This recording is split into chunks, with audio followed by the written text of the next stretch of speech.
Hey everyone, it's technology expert Burton Kelso here with another tech tip to help you get the most out of the technology in your life. Today we're talking about how to avoid phishing scams this holiday season. Now, I'm not a scammer, but I'm definitely prepared to stop cyber criminals and to help you prevent all of the various phishing schemes out there.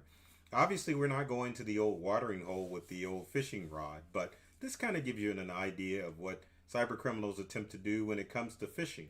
Now, for those of you that don't know, phishing is the act of trying to obtain your personal information by cyber criminals.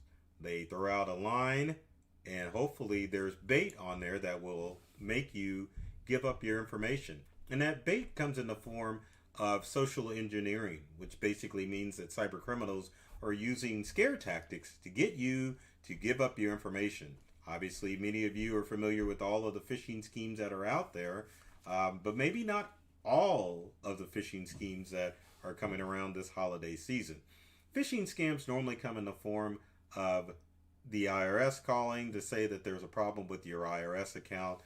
Others may be calls from your bank and other financial institutions saying that there's a problem, and also from online retailers and shipping companies saying that there's a problem with your package or whatever you've ordered. So with that said, there is ways that you can protect yourself from phishing schemes out there, but keep in mind it's not just the same old phishing schemes that you're used to. There are several more phishing schemes that are starting to come into prominence during this holiday season. So, with that said, let's take a look at some of the phishing scams that are out there and what you can do to prevent them from affecting you. So, now our first and, of course, more popular phishing scam is the good old email phishing scam, which is you get an email from a trusted provider or what you think is a trusted provider saying that there's a problem with your account. Email phishing scams, and these I will repeat because they are the norm with all of the various types of phishing scams out there. Let's say you get an email from your shipping company saying that there's a problem with your package. There's a link in the email that wants to have you click on a link to go to a website. The website will prompt you to enter your credentials in, and lo and behold, you are a victim of a scam because you voluntarily given out your information. Now, before I go any further, it's important that I point out something that I always say in my tech tips when it comes to cybersecurity, and that is 99% of cyber crimes out there are require user interaction. That means that if you get an email or any other type of phishing scheme, as long as you don't react to it or click on the link, you're perfectly safe. Also, when it comes to cybercrime, many cyber criminals aren't focused on individual computers or even the computers of smaller businesses. They're focused on trying to break in the computer of larger corporations because there's a larger yield to get.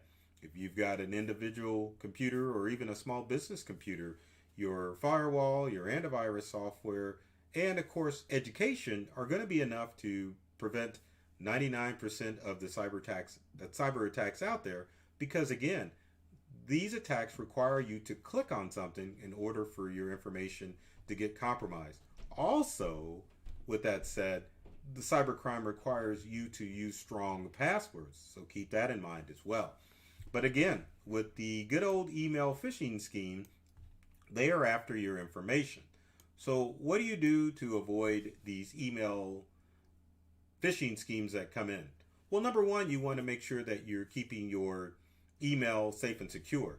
If you're an individual, you only want to share your email with family and friends. If you shop online quite a bit, it's a good idea to create an alias email using one of the free email providers such as Outlook, Google, and Yahoo to create an email address that you only use for your online shopping. That way, if the email is compromised, you won't be so tempted to click on it because you know it's only going to come from outside parties. If you get in the habit of using your personal email to shop online or to give it out for other instances, then it is a chance that you're going to click on an email because you're thinking that it is going to come from a trusted source. Also, when it comes out to your email, you may want to create a separate email for your financial institutions. That way, you know that you're using that email only to log into your banking or credit card account, as opposed to just using one email for everything. If you can separate them all, it helps you break apart which emails are legitimate and which ones are scams. If you're a small business user, as far as emails are concerned, you may want to use a CAPTCHA on your, I love how it said cat's fur, but basically an identification process on your website where someone has to fill out a form in order to email you, as opposed to just listing your company or your employees' emails on the website, which is going to lead us to other phishing schemes that are out there. But keep your email safe and secure, and make sure that only the people that need to have access to your email have access to your email. Now, our next phishing scheme is called spear phishing.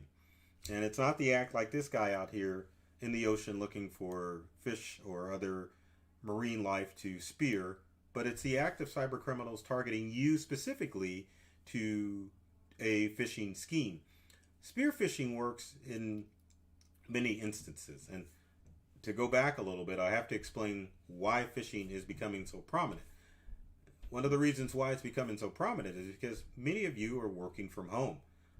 You're not under the umbrella of the corporate phone unless your corporation uses voice over IP. So criminals are able to contact you directly and to trick you with phishing, as opposed to having to go through the corporate phone line in order to get access to you personally. That's why these phishing attacks are up, and because more people are at home. But anyway, with spear phishing, it's the act of cyber criminals targeting you directly for a scam rather than sending it out. So it may be a little bit more personalized. It'll have your name and the subject of the email, because criminals have gotten more important information of you. If you're an individual, if you're part of a corporation, criminals have probably found you out on the company website, and so they're targeting you, making a more personalized phishing email that is going to trick you into giving up your important information. And that's the goal with all phishing attacks, is to look like the email's coming from a trusted source and they are wanting your personal information. So if you get a personalized email spear phishing scam email, call the person back that it looks like it's coming from, whether it be your financial institution, a friend, or even an employee. Make sure that you are calling them back to verify that they're the ones that are asking for that personal information. It's better to be safe than sorry when it comes to a spear phishing or any phishing scam. Now, our next scam kind of goes with "there she blows," because it's considered or called a whale phishing scam. And with whale phishing, cyber criminals target CEOs and executives of larger corporations. What they'll do is they'll either act as an employee that needs important information from you, the CEO, or it can work in reverse, where it's the CEO whose email has been compromised and they're asking the employee for company information. Now, whale phishing can be prevented by making sure that top executives of your company, that you're not sharing their email. If it's on the website or other forms, electronic or otherwise, you want to make sure that you're removing that information off of the website so that cyber criminals aren't able to peruse. Another thing that you want to make sure that hasn't happened is that you want to look on the dark web and to find out if corporate emails have been compromised. And a website that I always talk about is a website called haveibeenpwned.com. And let's pull it up. So many people think that Have I Been Pwned is more geared towards individuals as far as websites are concerned, and email. But it can also be used to corporate websites as well, or corporate email as well, because with haveibeenpwned.com, if I can get to it, you can put a corporate email in here to find out if it's been compromised. And emails are compromised by various different ways. There's data breaches that occur in many fashions. People were careless, the corporation was compromised, but you can definitely use Have I Been Pwned to find out if that email has been compromised in order to help your company or yourself take steps to make sure that you aren't going to fall for a phishing scheme. Next is a phishing scheme called Vishing. Now, Vishing stands for voice phishing, meaning that people are calling, asking for your personal information with a voice call. Now, I think everyone out there is familiar with this because this has to do with the old IRS scam or the old, there's a problem with your bank scam or Medicare or Medicaid. What happens? You get a phone call. Obviously, there's a problem with your account and we need to do something with it, but we can't do anything to help you out unless you give us your personal information. And phishing has been around for a long time, but again, more people are home, so phishing schemes have definitely popped up as far as cyber criminals using this tactic in order to trick people into giving up their important information. If you encounter a phishing scheme, the most important thing to do is to remember, never give out personal information over the phone.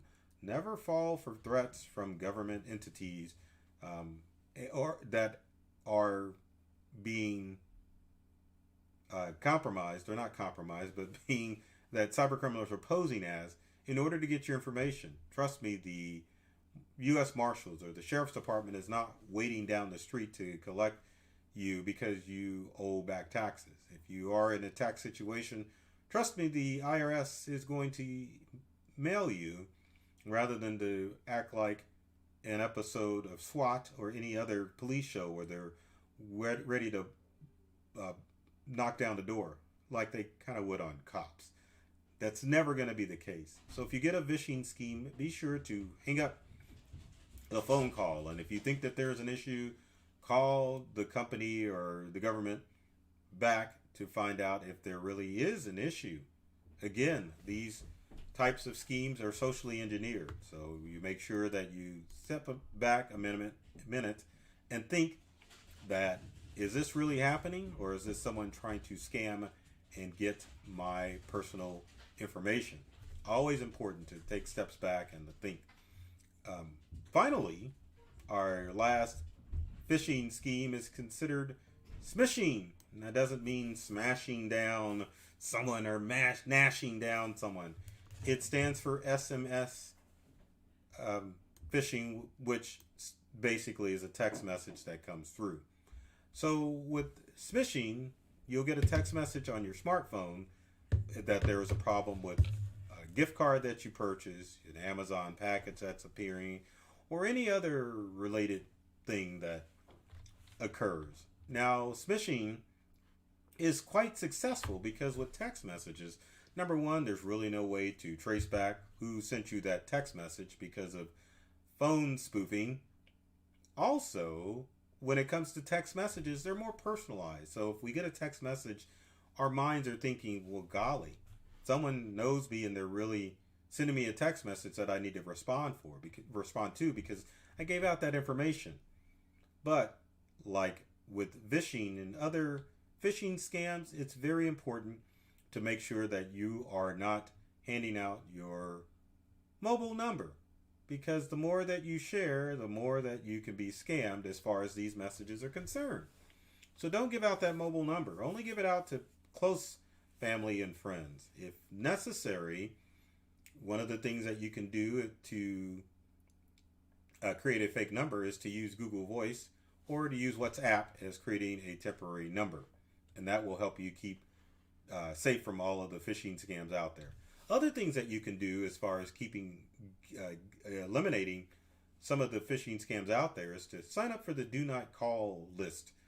It may not eliminate everything because sometimes your number can be listed or lost in a large-scale data breach, and that's how cyber criminals get it.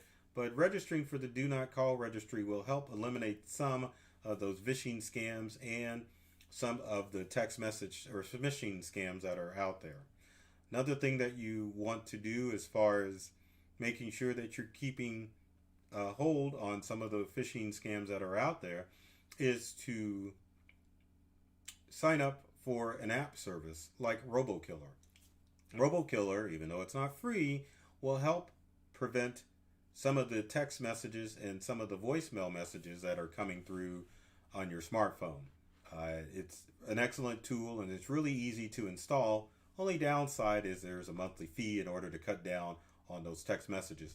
Finally, you might want to call up your cellular phone provider on at least your phone and your phone phishing schemes to see if there's a way that your provider can help eliminate some of the junk text messages that come through and some of the voice messages that come through. And that service is normally free through your provider, so check those out. Now, always remember that phishing scams are probably not going to go away anytime soon, but you need to know what steps you need to take in order to protect yourself. And probably one of the best things that you can do if you get a voice phishing scheme email or even a text phishing scheme is to sit back and think if this is real and then call directly to the person to find out if there is truly a problem with you or your account when it comes to phishing. So with that said, if you've got comments and questions, leave them in the comment section below. We'd love to hear from you to find out what things I can do to help you avoid phishing scams and what tricks that you do in order to help avoid phishing scams. And at the end of every video, I always have to ask to make sure that if you love this video, be sure to share it. And if you want to keep up with the latest tech tips and tricks, be sure to subscribe, like our company channel at Integral, or myself, Burton Kelso, the technology expert. We're on Facebook, we're on all of the social media platforms and YouTube, and there's tons of tech tips and tricks that are designed to help you get more from the technology you use at home and at work. So I love technology. I've read all the manuals, and I'm serious about making technology fun and easy to use for you. Take care of yourself and do many things to make you smile. And thanks for watching.